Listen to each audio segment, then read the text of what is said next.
No wages, no room, no family willing to open a door, just a canvas backpack and $2 she had earned stitching boot tongues after midnight. And with that $2, she bought a forgotten brass quadrant maker's shop outside Newport, Newport County, Rhode Island. Abandoned since 1937, the north wall leaned 4 inches outward. Rain had opened the roof above the furnace. The county condemned it on October 3, 2022, with demolition planned for the first thaw of spring. But inside the solid brass telescope mount lay a threaded chamber unopened for 85 years, holding money, silver, and a craftsman's answer to being lost. Before we continue, if stories like this mean something to you, hit subscribe and tell us in the comments where you're watching from. We love seeing how far these stories travel. Della Mercer had been measuring her whole life without knowing it. As a child in Pawtucket, she measured winter by the ice that formed inside the bedroom glass, hunger by how thin her mother sliced a heel of bread, and safety by the number of footsteps between the kitchen and the front door. She learned early that numbers did not comfort anyone, but they told the truth when people would not. Her mother, Helen, ironed collars at a hotel laundry and kept her wedding ring in a chipped saucer by the sink because hot starch had swollen her fingers. She spoke gently in public and went silent whenever rent was due, as though silence might pass for payment. The one person who taught Della that careful hands could make more than endurance was her grandfather, Amos Mercer, a retired instrument repairer with a narrow shop behind his house in Bristol. Every Saturday, he set a kettle on the stove, warmed lampblack and oil beside it, then laid one brass instrument on a square of green felt. Della polished screws with rotten stone, sorted washers by thickness, and turned the tiny tangent screw of an old sextant until the reflected horizon met itself.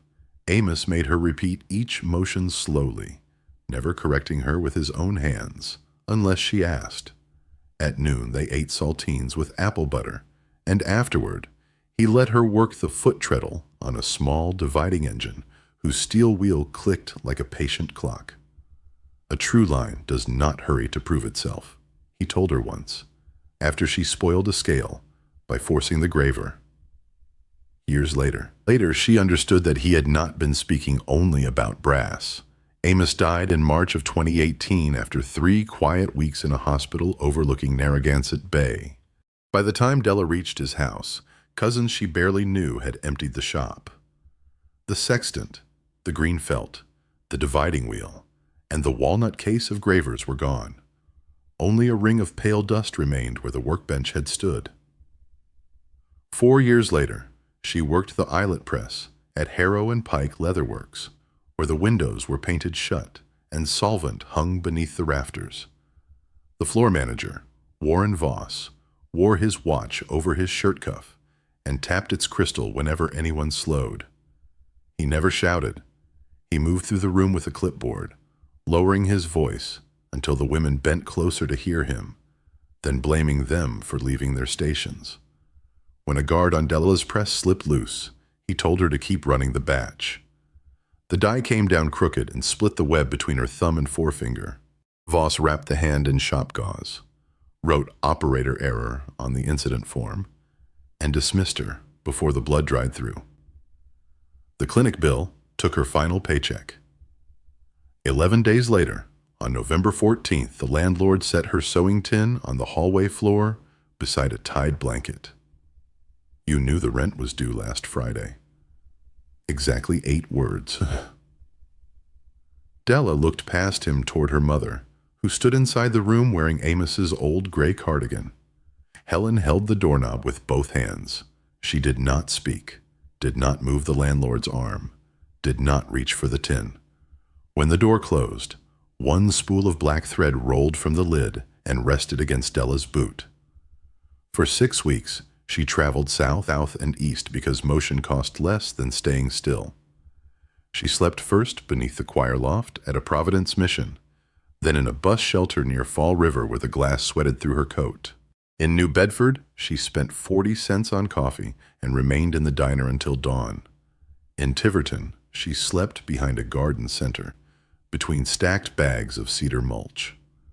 Her hands stiffened in the cold, and she learned to open jars with her knees. $2 became $1.60, then 95 cents, then 38. She kept the final two bills folded apart, one for food and one for leaving. At the Newport Public Library, she went inside only because sleet had begun to strike the pavement sideways. Her socks steamed beneath the reading table. On a corkboard near the basement stairs, between piano lessons and a notice for a lost tabby, a yellowed classified ad had been pinned under a brass tack. Abandoned commercial parcel. Tax deed transfer. Structure as is, $2. Apply county clerk. At the bottom, someone had written in fountain pen, Former Mercer Quadrant Works. Della read the surname twice. Then she touched the old scar in her palm, copied the address onto the back of a discarded circulation slip, and carried her last $2 to the bus station. By morning, she was walking toward a shop the county had already decided to erase. The bus left Della at a gravel pullout north of Newport before sunrise, its taillights shrinking through rain until the road went dark again. She walked 9 miles, with the backpack cutting into her injured hand, following Route 114 past stone walls and winter fields. By afternoon, the rain hardened into sleet. She slept in an open hay barn near Portsmouth, buried under loose timothy while the temperature fell to 27 degrees. Mice worked behind the bales. Each time she woke, she touched the circulation slip inside her coat to make certain the address remained. Morning brought a north wind and a pale road. Portsmouth gathered around her gradually. Carden's Pharmacy, Bellwether Bakery, Prue Marine Supply, the Anchor Cup Cafe, and Tanner and Reed Hardware, where snow shovels stood in a barrel like dark oars. A white sign at the corner pointed toward the county offices. The Newport County clerk occupied a granite building whose brass handrail had been polished by generations of anxious palms. Heat clanged in the pipes. Della crossed a tiled hall into a room lined with deed books, survey maps, and wooden drawers. The woman behind the counter had one silver eyebrow and a pencil tucked through her hair. Her nameplate read, Mrs. Eleanor Vale, Deputy Clerk. She examined Della's wet coat, bandaged hand, and 2 folded bills. You understand there is no warranty? Yes, ma'am. You understand the structure is condemned? Yes, ma'am. You understand the taxes begin today? Yes, ma'am. You understand the county will not rescue you? Della placed both dollars on the counter. Yes, ma'am. Mrs. Vale turned a narrow ledger around. Della signed where the clerk pressed 1 square fingernail, then watched her lift a brass stamp with a walnut handle and strike the paper. The mechanism closed with the exact sound of a lock engaging East Main Road, north for 2 miles. Right on Wapping Road. Past the Quaker Meeting House. Take the lane after the stone culvert. The shop is near the marsh. She folded the deed, then stopped at the signature. Mercer. Della waited. The clerk put on round spectacles. Were you kin to Amos Mercer of Bristol? He was my grandfather. Mrs. Vale sat back. He came every March for years to see that parcel file. Said his mother's people made instruments there, and the shop should never have left the family. Why didn't he tell me? I cannot answer that. He once tried to pay the taxes, but the title had 3 dead owners and a missing probate record. She smoothed $1 bill with her thumb. He left instructions that, if a Mercer appeared, we were to explain the road carefully. Outside, Della followed East Main Road beneath a pewter sky. Beyond the meeting house, an elderly man split kindling beside a red wheelbarrow. He paused with the maul raised. You bought the Quadrant place. Della nodded. Lane's easy to miss. Dog will bark. She's mostly ceremony. A brindled hound gave 3 grave barks from beneath the porch, then returned to a burlap cushion. Past the stone culvert, 2 walnut trees marked a narrow track pressed between winter weeds. The shop stood 100 yards from the road, partly hidden by bayberry and salt-stunted cedar. It was roughly 30 feet long and 18 wide, timber-framed, cedar-sided, and set on fieldstone. The rear roof sagged where slate had fallen into the grass. A square brick chimney rose from the west wall, with its upper corners broken away. Over the door, a green sign hung from one chain: Mercer Quadrants and Optical Work. Della pressed her palm against the door. The wood was cold enough to ache. The key turned reluctantly. The door moved inward 6 inches and stopped against debris. She leaned into it until a broken brass arc scraped aside. The front room smelled of damp paper, mouse nesting, and pennies warmed in a hand. Late light crossed a sales counter furred with dust. Glass sighed beneath her boot. Plaster settled bitterly on her tongue.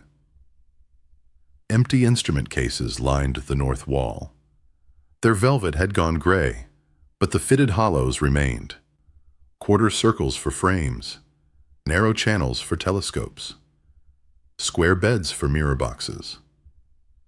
One stroke of her finger revealed dark walnut beneath the dust. The back room was colder. Sleet entered through a roof opening and melted around a treadle lathe. Brass limbs and chipped degree scales covered 2 benches. 3 sighting scopes lay with mold clouding their lenses green. Beneath the floor came the slow drip of water into water. A stoneware solvent jug stood beside a polishing wheel, its cork shrunken, and one dark ribbon dried down the shoulder. Della righted it, opened the rear window, and heard the building answer with a long wooden creak. The air touched her face with salt, rot, and something metallic kept too long in silence. There was no bed, lamp oil, or food, except 2 crackers softened in her pocket. She swept a place beside the counter with dry reeds, spread her blanket over the boards, and used the backpack beneath her head. Cold pressed through every layer. Near midnight, wind entered the roof and moved through the hanging sign. The loose chain knocked against cedar, paused, then knocked again. Della lay awake, studying the faint rectangle of the window while the shop settled around her in sounds too measured to be random. In the darkest storm, when every direction is lost, a distant star can still show the way home. For the first 3 days, Della made the property livable by learning what it would and would not give her. The hand pump well stood 30 yards behind the shop, beneath a cedar hood. Its leather cup had dried hard, so she poured in 2 kettles of borrowed water, worked the handle 40 times, and received first rust, then sand, then a cold, clear stream that smelled faintly of iron. The outhouse leaned toward the marsh, but remained sound enough after she replaced one hinge with baling wire. At night she learned the floor by sound. One soft complaint near the counter, 2 sharp reports beside the furnace, and a hollow note beneath the western workbench that seemed to travel farther than the board itself. On the 4th morning, she walked back to Tanner and Reed Hardware, with the free hand tucked beneath her coat. The owner was a broad woman named Ruth Tanner, whose left thumbnail had been split permanently down the center. Her store smelled of linseed oil, stove rope, coffee, and galvanized nails.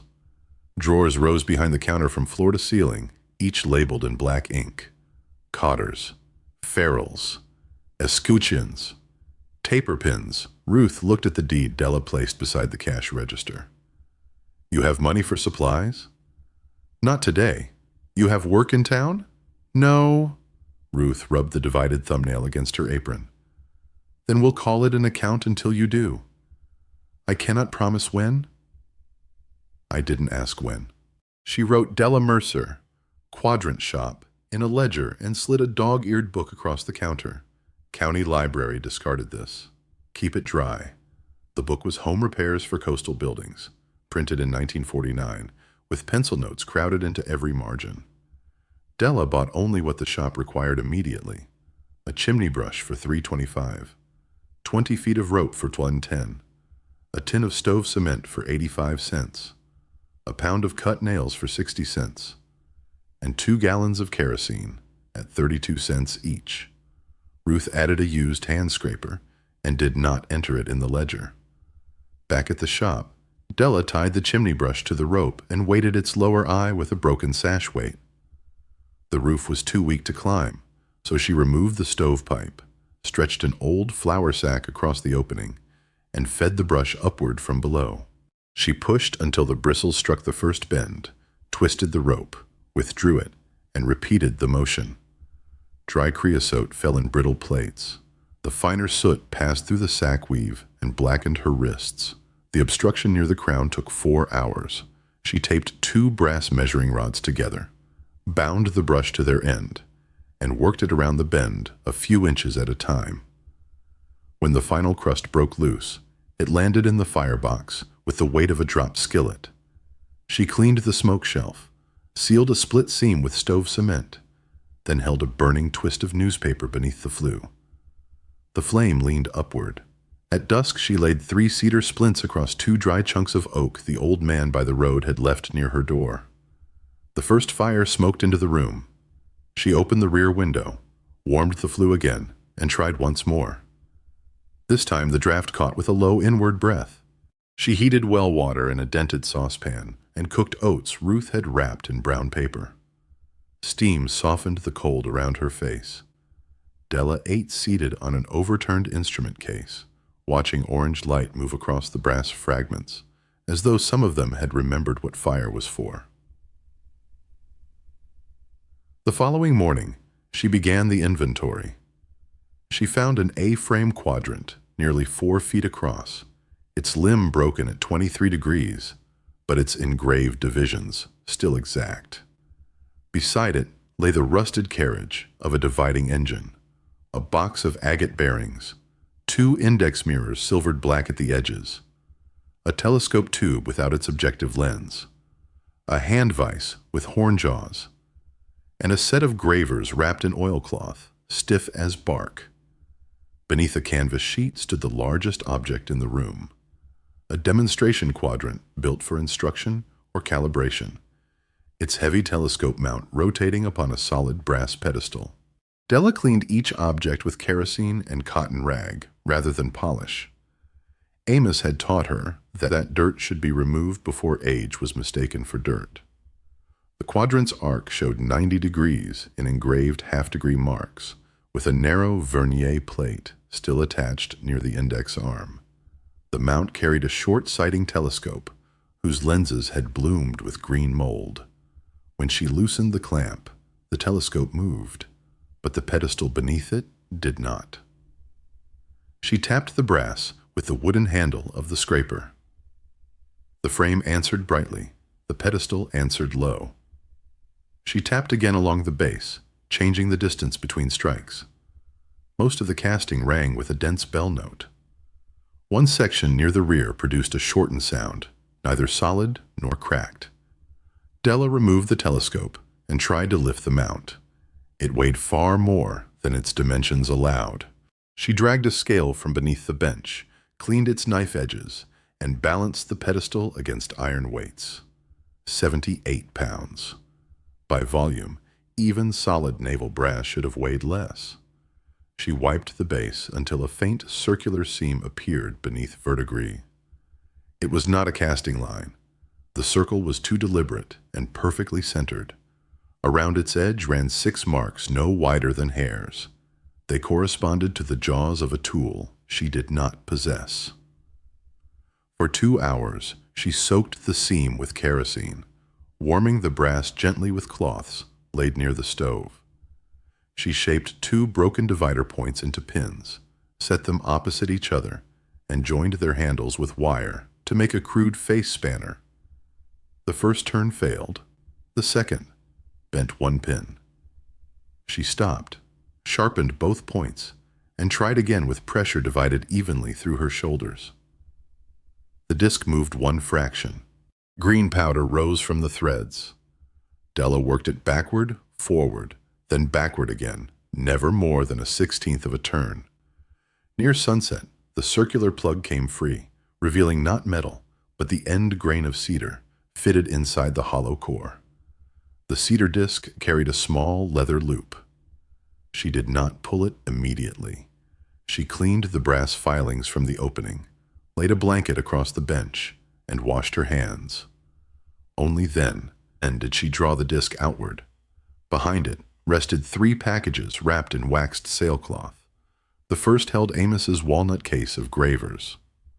Della knew the dark burn beside the latch, where, at 12 years old, she had set down a soldering iron carelessly.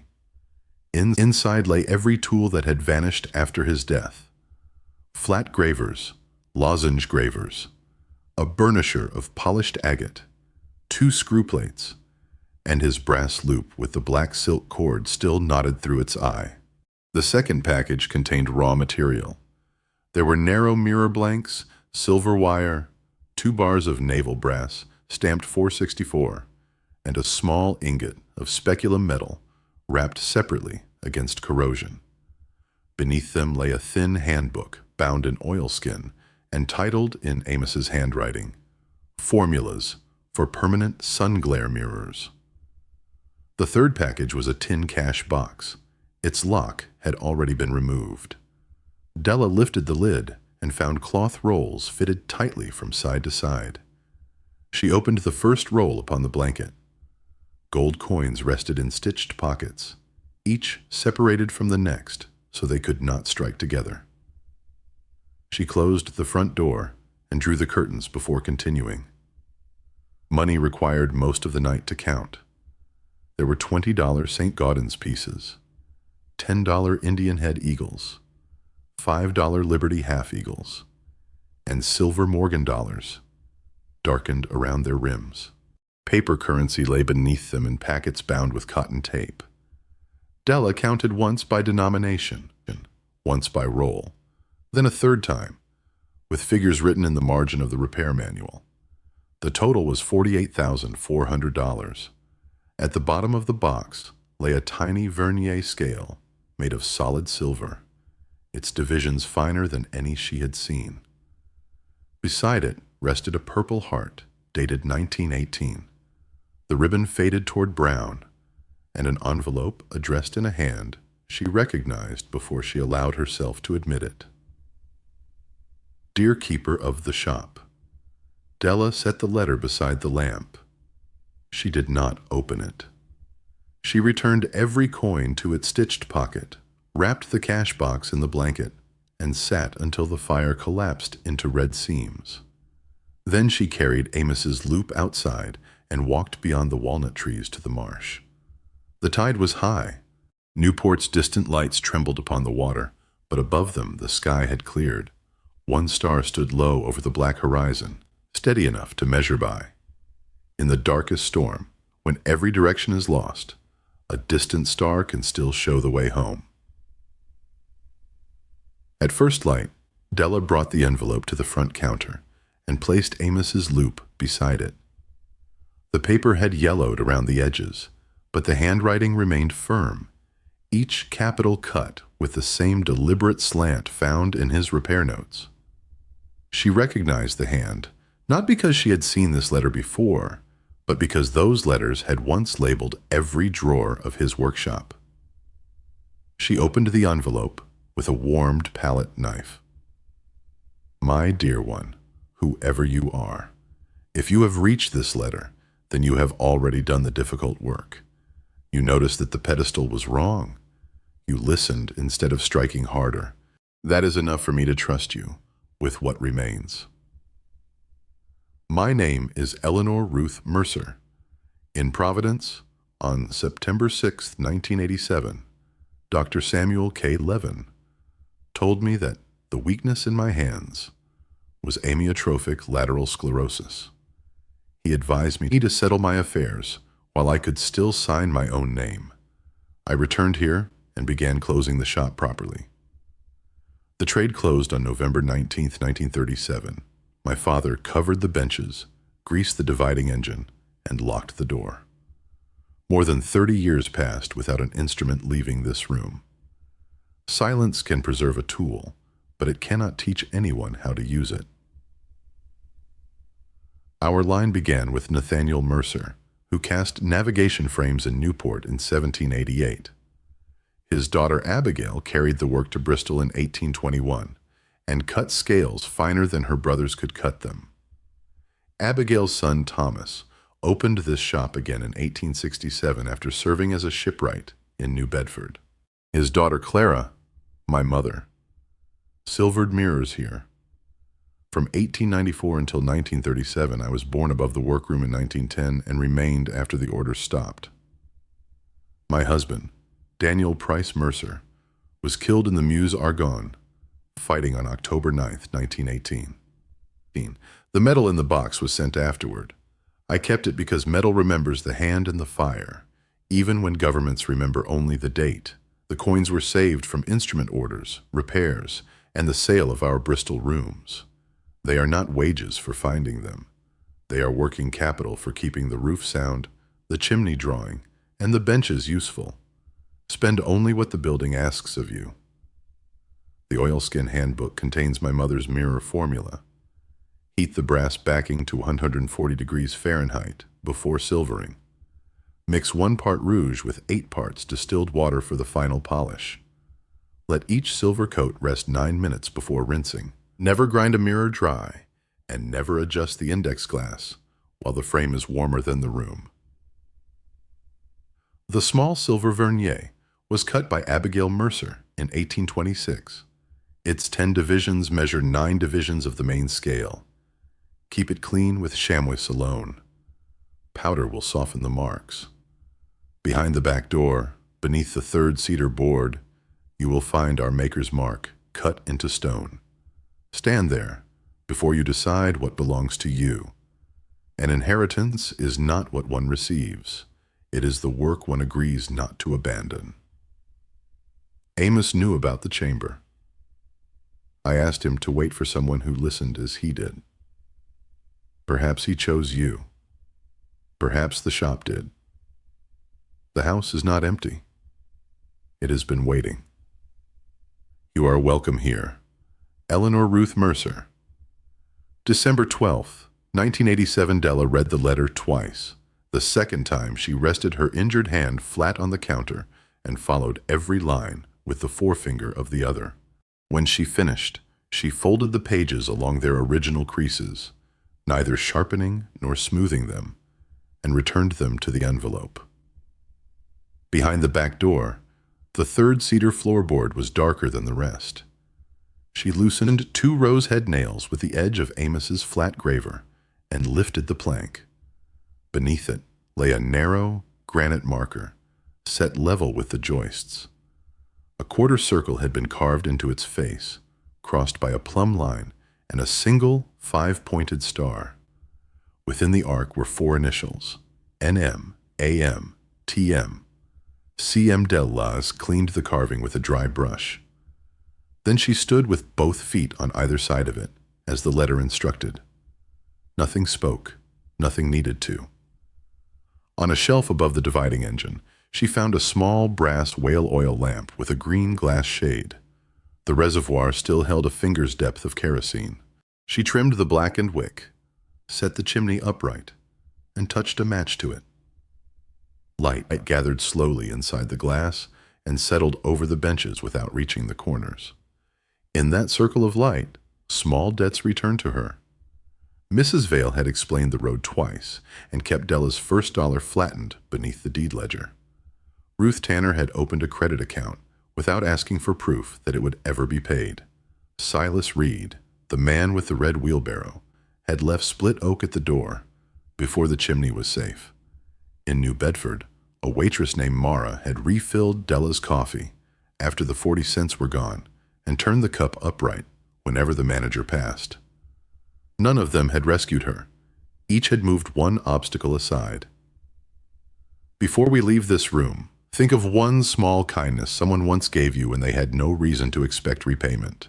Perhaps it was a meal, a ride, a warm room, or simply a person who believed your answer. Tell us about that kindness in the comments, and if you can, tell us what became possible because of it.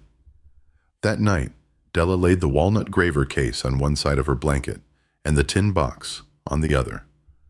The silver vernier rested inside Amos's loop case near her bandaged hand.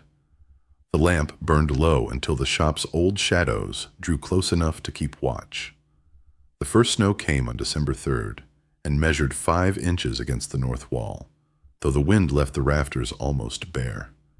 Della read the roofing chapter of the repair manual 3 times beside the stove, once for sequence, once for measurements, and once for the mistakes penciled into the margins by someone who had learned them at height.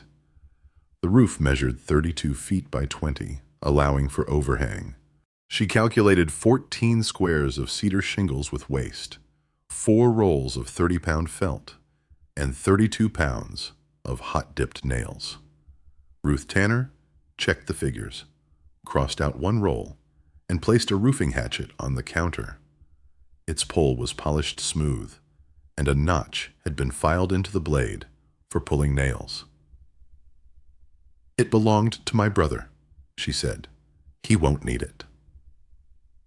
Silas Reed arrived before Della had raised the first ladder. He had roofed barns for 40 years and walked with one shoulder lower than the other. When she offered payment from the cash, he shook his head and tested the ladder feet with his boot. Save it for what wood costs. They worked 11 days.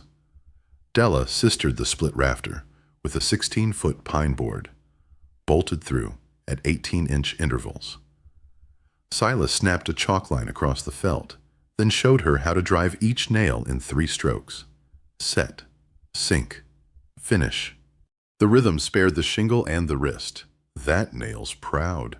Della reached for the hatchet. "Pull it." By the second week, her palms had opened in 2 places despite the gloves. Snow melted beneath her knees and soaked through the roof boards. On December 15th, they fixed the final ridge cap beneath a hard blue sky. Silas climbed down without looking back. That night, rain passed over the marsh. Not 1 drop entered the shop.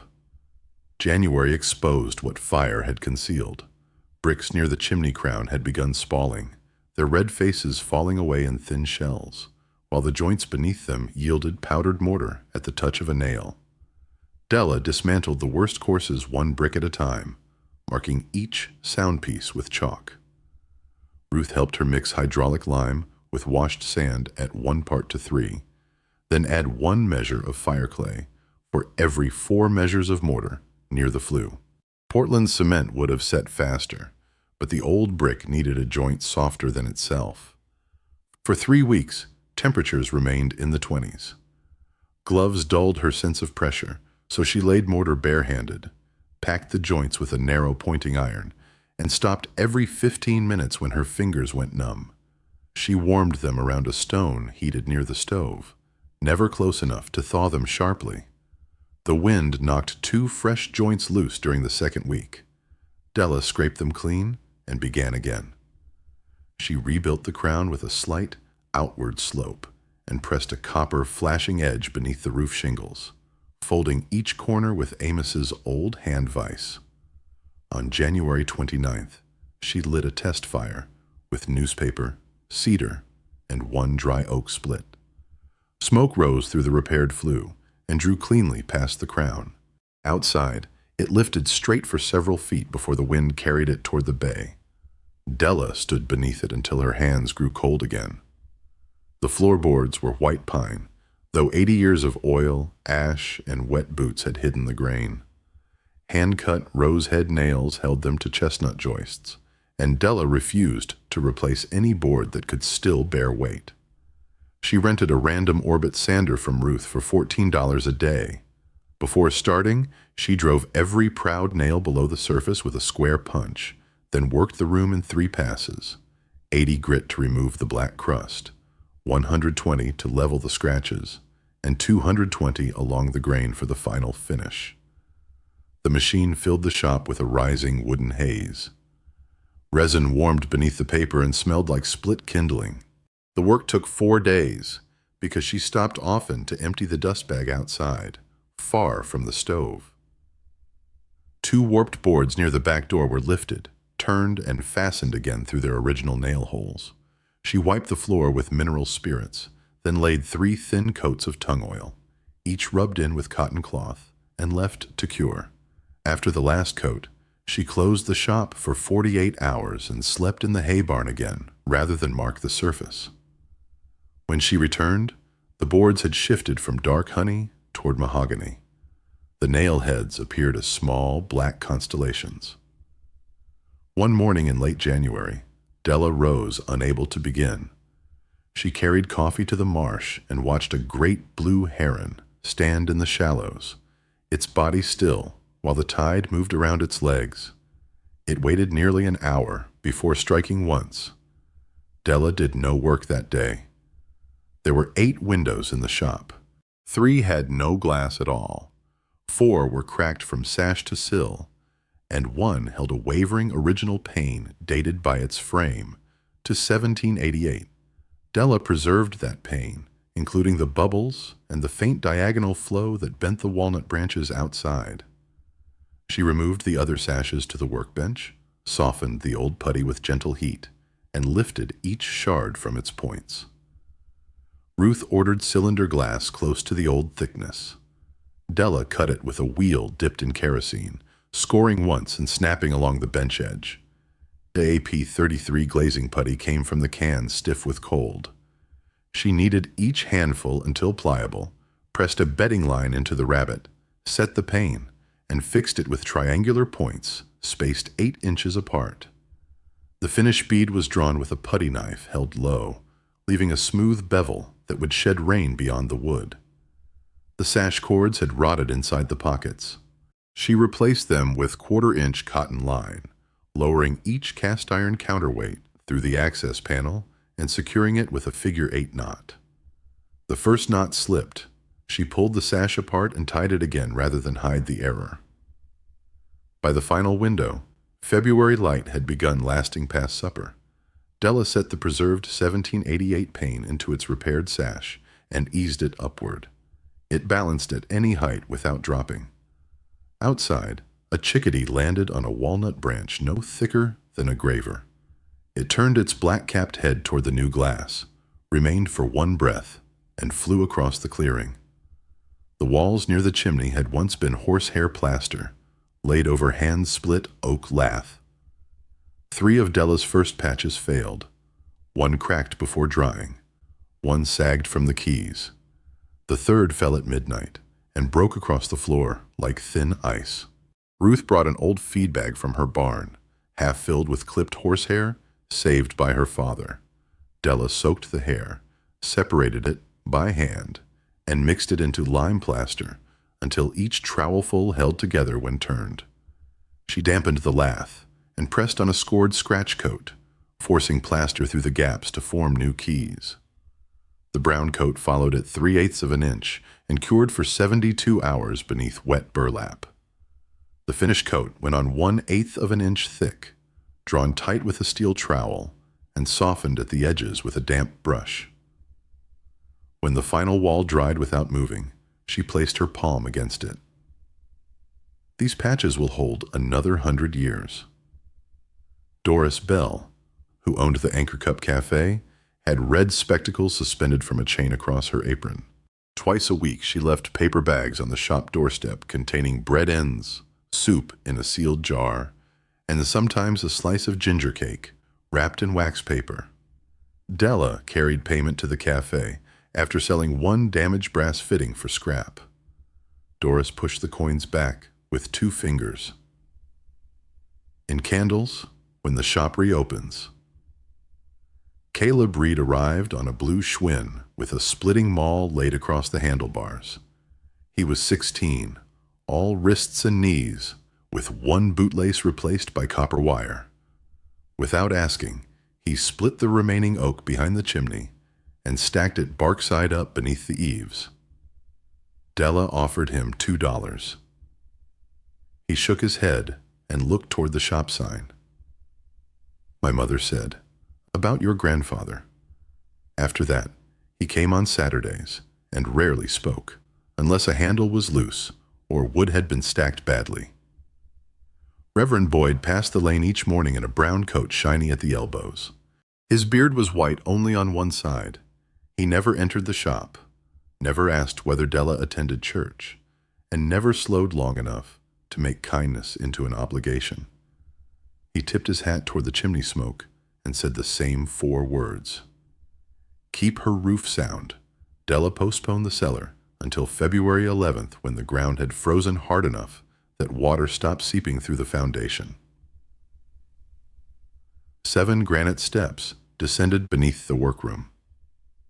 The chamber below measured 12 by 15 feet, with a fieldstone floor laid in uneven squares. Rusted shelving leaned against one wall. At the center rested a dressed granite slab, smoother than the surrounding stones, bearing the quarter circle maker's mark crossed by a plumb line. Della swept it clean, but did not lift it. Under the 3rd step, her brush struck wood.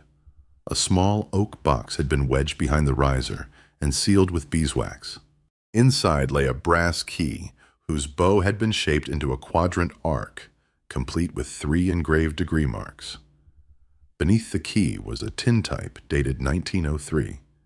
It showed a young woman standing outside the shop with the walnut trees behind her. She held a dividing engine graver in one hand and looked directly into the camera. The woman had Della's narrow mouth, her level eyebrows, and the same slight turn of the left wrist. On the back, written in faded ink, were the words, Clara Mercer, daughter of Thomas Mercer, age 25, summer of 1903. Della carried the key upstairs and set it on the mantel beside the silver vernier. She tried it in the front door, the cash box, the graver case, and every cabinet lock. It opened none of them. There it remained. The snow retreated first from the south wall, then from the stone culvert. The creek grew loud with meltwater, and yellow-green catkins lengthened on the walnut branches. For the first time, the shop smelled more of wood and lime than damp metal. Della decided not to begin the full craft that spring. The dividing engine still required rebuilding, her injured hand tired after an hour of fine pressure, and the mirror formulas deserved better than haste.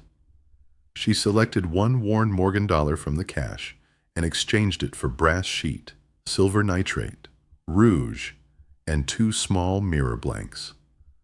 She would practice on samples no larger than her palm, record every temperature and failure, and spend nothing more until her hands could repeat the work exactly. The house was patient. So was she. 2 winters later, in December 2024, Della completed her first working navigation instrument. It was not a full ship's quadrant and not intended for sale. The frame was a 12-inch quarter circle cut from naval brass, its edges filed square and polished only enough to remove the marks of manufacture. She engraved the main scale on the rebuilt dividing engine, advancing the wheel 1 careful tooth at a time. Abigail's silver vernier fit the index arm without alteration. The telescope used a salvage tube, new lenses, and an index mirror, silvered according to Clara's formula. On the 3rd attempt, the reflected horizon met the direct horizon without doubling. Della carried the instrument to the marsh at noon and measured the winter sun. Her reading was within 2 minutes of arc. She wrote the error in a ledger rather than correcting it from memory. The restored shop remained plain. The plaster showed slight differences where old work met new. The white pine floor bore a burn near the stove and a crescent scratch from the dividing engine carriage. Walnut shelves held labeled boxes of screws, mirror blanks, brass offcuts, and cotton-wrapped lenses. Above the counter hung Eleanor's letter, beneath glass that could be removed without harming the paper. The brass key waited until the following spring. Caleb noticed a small rectangular plate on the oldest walnut tree while clearing storm-fallen branches. It had been set into the trunk long ago and nearly swallowed by bark. Beneath lichen, Its keyhole carried the same quarter-circle shape found on the bow. Della brought the key from the mantel. It turned once. A narrow, copper-lined compartment opened within the tree. Inside lay a folded 48-star American flag, wrapped in oilcloth, and a note written by Clara Mercer on November 6, 1918, while the Meuse Argonne fighting continued in France. She wrote that Daniel's last letter had arrived before news of his death. He had asked her to preserve the shop if she could, but not to preserve grief as though grief were a craft. The flag had flown above the building the morning the armistice was announced. Clara folded it before sunset because Eleanor was 8 years old and kept asking when her father would return. The note ended with a practical instruction. When someone found the key, the flag should be aired in clear weather, then folded again by more than one pair of hands. Della and Caleb carried it into the yard on May 30th. They held it between them while a salt wind moved through the old fabric. Neither spoke. Afterward, Ruth helped fold it into a triangle at the counter. The Purple Heart was taken to Island Cemetery in Newport on October 9th, the anniversary of Daniel Mercer's death. Della placed it beneath his name for the mourning, beside a small bundle of rosemary and bayberry. Before dusk, she returned the medal to the tin box, not because she wished to hide it, but because it belonged with the letter that explained why it had been kept. She used only 4 coins from the cash. 1 paid for the roof materials, 1 bought the optical glass and silvering chemicals, a 3rd covered repairs to the dividing engine. The 4th became brass stock for the first finished instrument. The remaining coins, notes, silver vernier, formulas, and metal were wrapped again in wax sailcloth. Della placed them inside the telescope pedestal with a new ledger, a set of sharpened gravers, and a letter of her own. She threaded the cedar disc into place, but did not conceal the seam beneath polish. Across the disc, she engraved 3 words: "For the next one."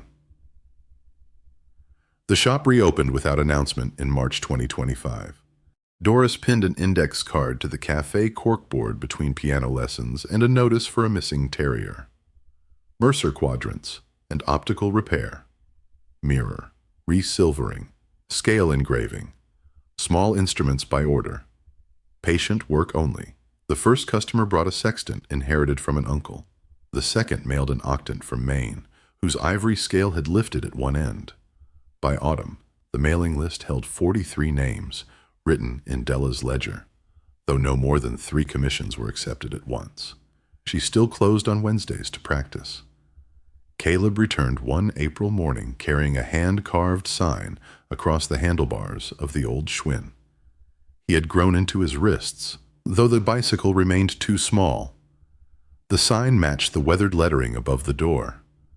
Beneath Mercer quadrants and optical work, he had added 2 words in smaller capitals, and Daughters Della ran her thumb along the carved letters. "There aren't any daughters," she said. Caleb leaned the sign against the wall. There weren't any sons either, not always. He refused payment, climbed the ladder, and fixed the sign below the original with 4 brass screws. From the road, the new words appeared to have waited beneath the old ones all along. That evening, Della sat at the counter, while the last light crossed the preserved pane from 1788. She opened a sheet of heavy paper, dipped Amos's pen into black ink, and began the letter that would one day rest inside the mount. "My dear one, whoever you are." She wrote the date, the repairs already made, and the errors still present in the dividing engine. She listed the source of the roof shingles, the lime ratio that held near the chimney, and the proper cure time for the silvered mirrors in winter. She described the granite slab in the cellar and admitted she had never lifted it. Then she wrote that the shop did not require a mercer, a woman, an instrument maker, or anyone who understood the work upon arrival. It required someone willing to listen before striking, measure before cutting, and leave enough material for a hand not yet born. Near the bottom of the page, She copied the sentence she had carried through every difficult season. In the darkest storm, when every direction is lost, a distant star can still show the way home. She signed only her name and left room beneath it for another. Outside, the creek moved under the stone culvert. The walnut leaves turned their pale undersides to an approaching rain. Della closed the window, covered the dividing engine, and lowered the lamp wick until the brass benches disappeared into shadow. The brass quadrant maker's shop waits. It has always waited. At the Newport County Clerk's office, Eleanor Vale retired the following year. On her last afternoon, she opened the deed ledger and found the first dollar Della had paid, still lying flat between two pages. She placed it in the shallow drawer beneath the brass stamp. The second dollar had gone into the county account long ago. The first remained where careful hands had kept it, waiting for someone to ask why.